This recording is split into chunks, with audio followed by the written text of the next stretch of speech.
اپنے بچوں کے خاطر جو مصیبت برداشت کرتی ہے، زبان اور قلم بیان کرنے سے قاصر ہیں۔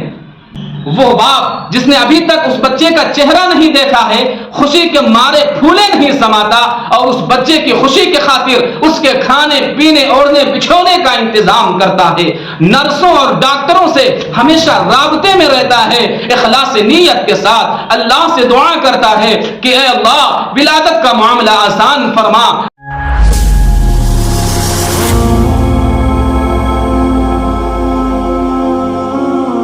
نحمده ونصلي على رسوله الكريم اما بعد فاعوذ بالله من الشيطان الرجيم بسم الله الرحمن الرحيم فلا تقل لهما اف ولا تنهرهما وقل لهما قولا كريما صدق الله العظيم وقال النبي صلى الله عليه وسلم الجنة تحت أقدام الأمهات او كما قال عليه الصلاة والسلام۔ انسان کے تکبر پر خدا کو جلال آتا ہے اور خدا کے ذکر سے دل کو قرار آتا ہے۔ اپنے ماں باپ کو ہرگز نہ ستانا اے دوست، والدین کی شان میں قرآن آتا ہے۔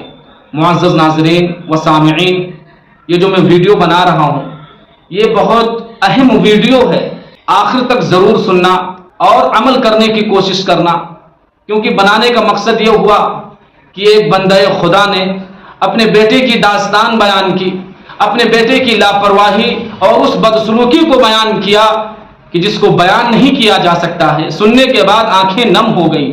میرے دوستوں، میں نے چاہا لاؤ ان تمام نوجوانوں تک یہ ویڈیو کو پہنچایا جائے اور ان کے عقل پر پڑے ہوئے دبیس پردے کو چاک کیا جائے، جو اپنے والدین کو برا بھلا کہتے ہیں، بدسلوکی ان کے ساتھ کرتے ہیں۔ میرے دوستوں، اللہ رب العزت نے کلام پاک میں فرمایا کہ اپنے ماں باپ کو اف تک نہ کہو اور نہ انہیں جھڑکو اور ان سے عاجزی کے ساتھ گفتگو اور نرمی کے ساتھ بات چیت کرو۔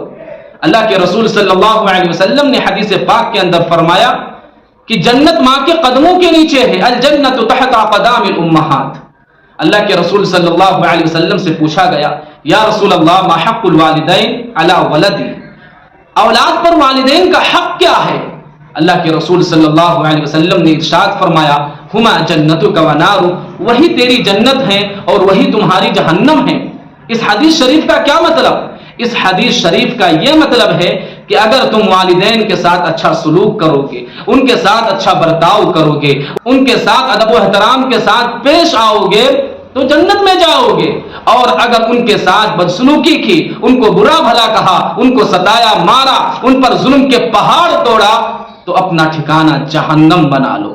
میرے دوست، حدیث پاک کے اندر آتا ہے کہ جو نیک اولاد اپنے والدین کی طرف محبت بھری نظر سے ایک مرتبہ دیکھتا ہے نا، تو اللہ رب العزت اس کو ایک حج مقبول کا ثواب عطا فرماتے ہیں۔ صحابہ کرام نے عرض کیا، یا رسول اللہ اگر کوئی دن کے اندر 100 مرتبہ دیکھے تو؟ شہنشاہ دو جہاں صلی اللہ علیہ وسلم نے فرمایا، جی ہاں، اللہ کی عطا، اللہ کی بخششیں، اللہ کی نوازشیں تمہارے تصورات، تمہارے خیالات اور تمہاری سوچوں اور فکروں سے بڑھا ہوا ہے۔ میرے دوستو، میں آپ سے کہنا چاہتا ہوں کہ اپنے ماں باپ کی خدمت کرو، ان کو عزت دو۔ ارے اللہ کے رسول صلی اللہ علیہ وسلم نے بھی اپنی دودھ پلائی ماں کو بھی عزت دیا۔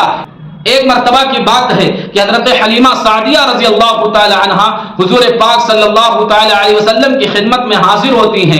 اللہ کے رسول صلی اللہ علیہ وسلم حضرت حلیمہ سعدیہ کو دیکھ کر اٹھ کر کھڑے ہو جاتے ہیں اور اپنی چادر مبارک حضرت حلیمہ سعدیہ رضی اللہ تعالی عنہا کے قدموں میں بچھا دیتے ہیں۔ صحابہ کرام یہ منظر دیکھ کر حیران ہو جاتے ہیں کہ یہ کون نیک عورت ہے جس کے قدموں میں اللہ کے رسول صلی اللہ علیہ وسلم نے اپنی چادر مبارک بچھا دی۔ پتہ چلتا ہے کہ آپ کی دودھ پلانے والی ماں حضرت حلیمہ سعدیہ رضی اللہ تعالی عنہا ہیں۔ شہنشاہ دو جہاں صلی اللہ علیہ وسلم نے اندازہ لگائیں کہ اپنی دودھ پلائی ماں کو کتنی عزت اور آبرو کے ساتھ نوازا ہے۔ میرے بھائی، عربی کا مقولہ ہے کہ الانسان عبد الاحسان، کہ انسان احسان کا غلام ہوتا ہے، اور ماں باپ کے ہمارے اوپر، والدین کے ہمارے اوپر اس قدر احسانات ہیں، اس قدر احسانات ہیں کہ ہم پوری زندگی ان احسانات کا بدلہ نہیں چکا سکتے، ان کا بدلہ نہیں چکا سکتے۔ بچہ کے پیدا ہونے سے پہلے ماں 9 مہینے مسلسل اپنے پیٹ میں حمل اٹھائے پھرتی ہے، اس کے کھانے پینے سونے جاگنے چلنے پھرنے حتیٰ کہ ہر چیز کا نظام درہم برہم ہو جاتا ہے۔ نہ دوڑ سکتی ہے ماں، نہ کود سکتی ہے، نہ من پسند کی چیزیں کھا سکتی ہے، اور نہ میٹھی نیند سو سکتی ہے۔ جب بچہ کی پیدائش کا وقت قریب آتا ہے، بچہ کی ولادت کا وقت قریب آتا ہے، تو درد ذہ ماں کو کتنا تڑپاتا ہے۔ ارے بھلا ماں کے علاوہ اس درد کا اندازہ کون لگا سکتا ہے؟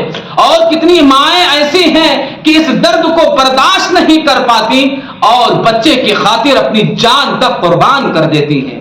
بچہ کے پیدا ہونے کے بعد ماں اس بچے کو اپنا دودھ پلاتی ہے، اپنا خون پلاتی ہے، اپنا جگر کا خون پلاتی ہے، اور پھر بچے کو اپنے سے الگ نہیں کرتی اور اس کے پیشاب پاخانہ کو بار بار صاف کرتی ہے۔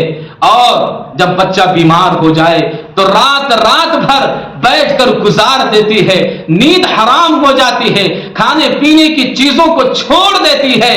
ماں اپنے بچے کی خاطر ان تمام مشکلات کا سامنا کرتی ہے اور ان تمام مشکلات اور مصیبت کو برداشت کرتی ہے۔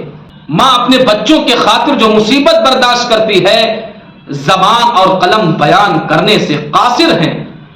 وہ باپ جس نے ابھی تک اس بچے کا چہرہ نہیں دیکھا ہے، خوشی کے مارے پھولے نہیں سماتا اور اس بچے کی خوشی کے خاطر اس کے کھانے پینے اوڑھنے بچھونے کا انتظام کرتا ہے، نرسوں اور ڈاکٹروں سے ہمیشہ رابطے میں رہتا ہے، اخلاص نیت کے ساتھ اللہ سے دعا کرتا ہے کہ اے اللہ ولادت کا معاملہ آسان فرما، اے اللہ مجھے نیک صالح اولاد عطا فرما۔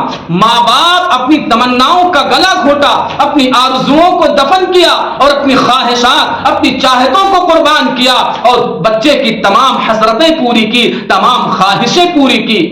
اور آج جب تم جوان ہو گئے ہو اور تمہارے ماں باپ بوڑھے ہو گئے تو اب تمہارا حق بنتا ہے کہ اپنے ماں باپ کی خدمت کرو، ورنہ یاد رکھو جوانی کا یہ نشہ جب اتر جائے گا نا تو تم بھی سہارے کے محتاج ہو جاؤ گے۔ اس لیے اپنے بڑھاپے کا خیال کرو اور اپنے ماں باپ کی خدمت کرو، اپنے ماں باپ کے بڑھاپے کا سہارا بنو، ورنہ ایسا نہ ہو کہ کہیں ان کا دل ٹوٹ جائے اور ٹوٹ کر عرش اعظم کو ہلا دے، پھر تم در بدر کی ٹھوکریں کھاتے پھرو، دانے دانے کے محتاج ہو جاؤ، مصیبتوں کا پہاڑ تم پر ٹوٹ پڑے، لوگ تمہارے دشمن بن جائیں، فرشتے تم پر لعنت کرنے لگیں، اللہ اور اس کا رسول تم سے ناراض ہو جائے اور جہنم تمہارا ٹھکانہ ہو جائے۔ اس لیے ہمیشہ اپنے ماں باپ کی دعائیں لیتے رہو اور ان کی خدمت کرتے رہو، ہمیشہ ٹوٹ کر کرو ماں باپ کی خدمت۔